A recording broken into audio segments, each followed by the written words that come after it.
Michael Ferguson, thanks for your time. One of the nation's most respected economists comprehensively reviewed the state's finances, recommending increasing revenue and cutting infrastructure spending.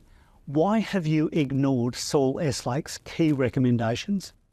I also respect Saul Eslake. I regard him as a fine Tasmanian, and I enjoyed reading his report. I found it was a useful and a commentary on state finances that's worth the read. So why is he wrong? People who respect each other don't have to always agree. The government, the Liberal government, believes that we need to chart our way through these economic headwinds that we're in right now. We warned about them last year. Last year's settings, we need to preserve them, supporting people with cost of living, meeting our election commitments, which are all about health and education, housing, and meeting those cost of living pressures. We take a different view on revenue. We want the state economy to grow, including by the use of the infrastructure pipeline, to keep the jobs moving forward, build the productive assets that a growing state should have, and over time return to a balanced budget position. We believe that putting up taxes actually is the wrong time during a period of sustained high inflation. I don't think your viewers would appreciate it if we did that. Why do you believe that maintaining the infrastructure spend is so crucial for the state's finances?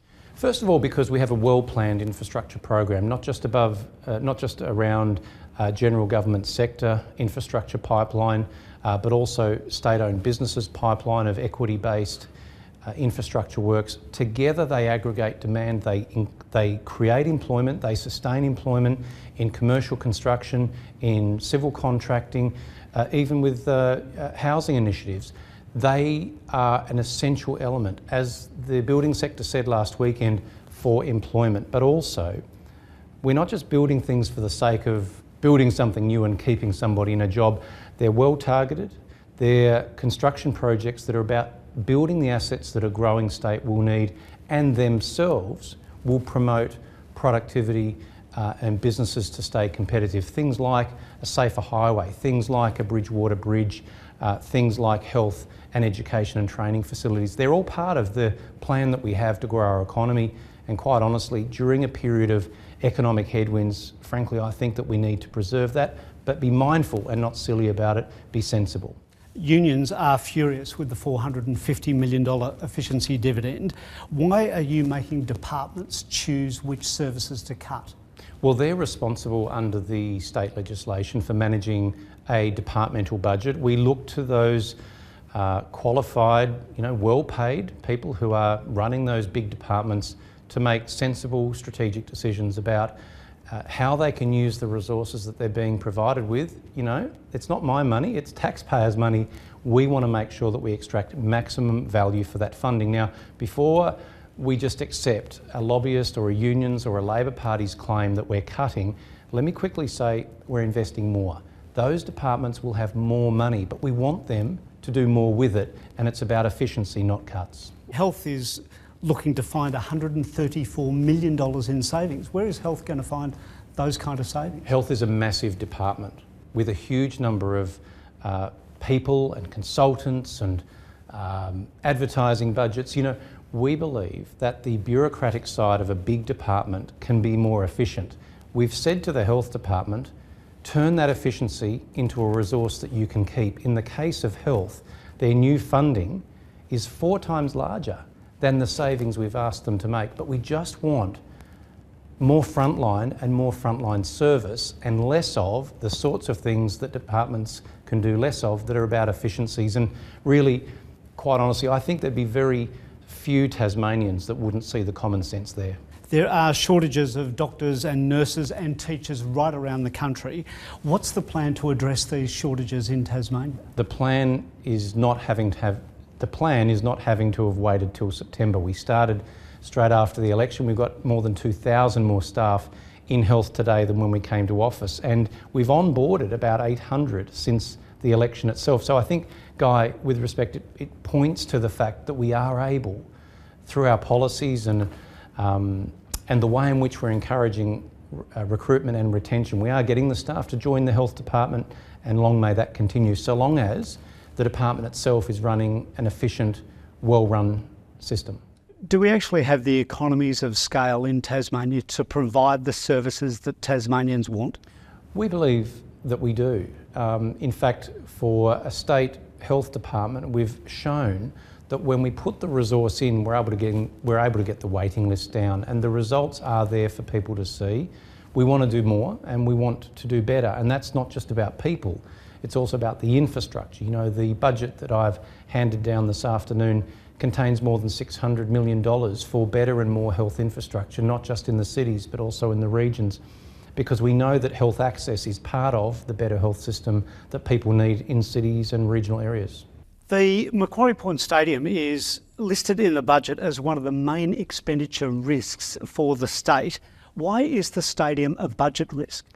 Well, you know, Treasury are meant to wear the black hat, and they do this every year. They've done it with every major project in the 10 years I've been experienced as a minister, and they did it before when I was in opposition. So what's the budget risk with the stadium? Well, let me just say, even with the previous government, and probably you could go back for many decades and see that Treasury's job is to tell the readers of the budget papers what are the things that you need to really carefully manage. And I think that's the closing sentence in the Macquarie Point Urban Renewal Precinct project. The final sentence says this project risks need to be carefully managed. We agree with that, and that's the whole point. Going ahead with a project, carefully manage it.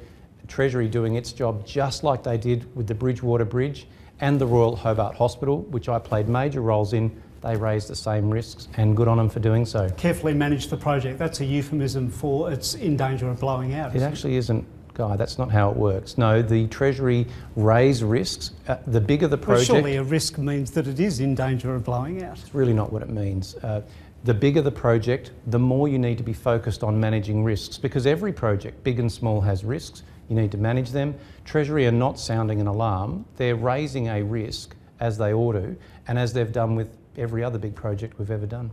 Debt is rising to $8.6 billion over the forward estimates. What is a serviceable level of debt for Tasmania? Well, first of all, that is serviceable. We have the lowest debt, no surprises there, we're the smallest state, but we also have the third lowest debt. But people are screaming about debt levels all around the state. So what is a maximum serviceable level of debt? I'm assuming it's not at $100 billion, but is it 10? Is it 20? Guy, some people are screaming about it because there's political opportunism at play. But we're prepared... Even the Chamber of Commerce and Industry wants you to do a lot more to actually bring the budget back into line. I think what they've said is that the debt needs to be sustained. If it's going to be building assets, make sure they're productive and well strategically chosen projects, and I agree with that. We are, I could turn a surplus very quickly. It would not be hard, but it would create significant social disruption. I saw that when I was in opposition in 2011, when we saw 20 schools on the chopping block, entire wards of hospitals shut down and mass sackings of nurses. We're not prepared to do that. We want to chart the course in a sensible way. We know that the national economy has softened. Because of those federal policies, the Premier and I, we are not prepared to allow Tasmania to suffer because of that. We realise we need to find that sustainable path back to a balanced budget, a surplus budget, and we'll get there, but we're doing so in a measured way, and it does involve as well some tough decisions, including the one that you raised with me earlier, where the unions aren't happy. We've had to find a balance, and we believe it is affordable and manageable, but I don't take a lazy view to debt. I think you need to manage it very carefully. Don't Tasmanians deserve to know how close to the wind we're sailing? Is that manageable debt 10 billion, 15 billion, 20 billion?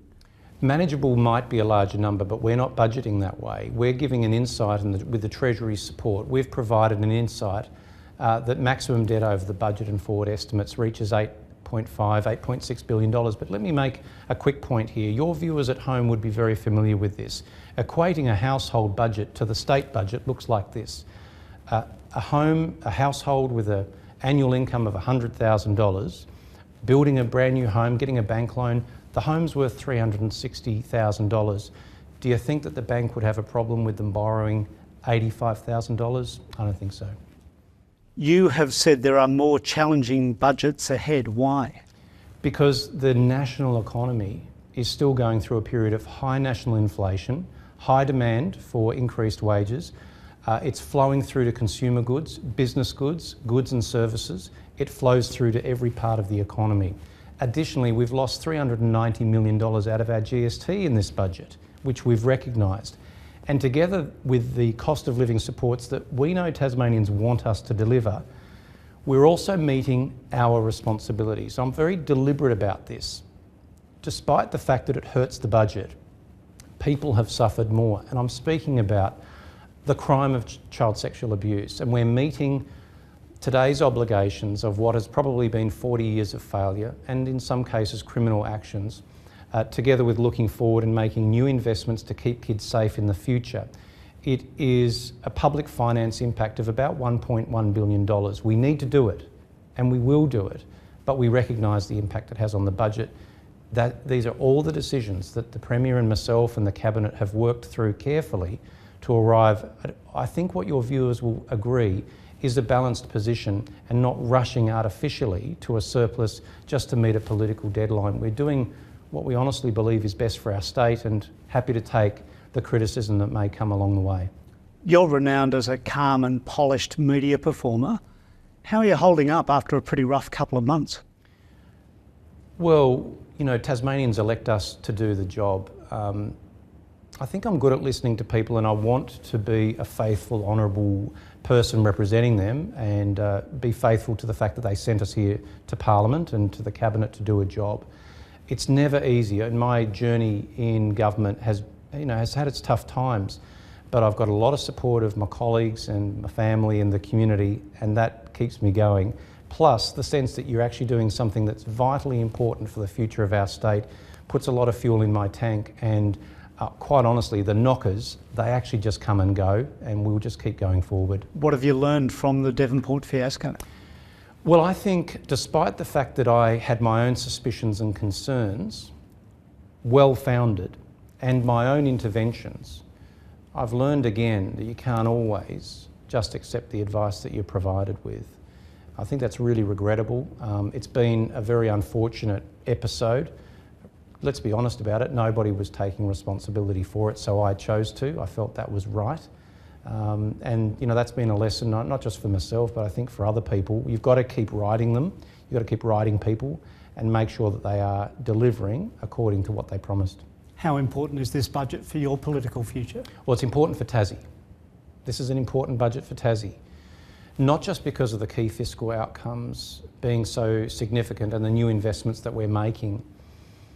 This budget really is about setting that course about what the future ought to look like. It will, at the next budget, have a deeper response to Mr Eslake's recommendations, and we'll agree and disagree on different matters.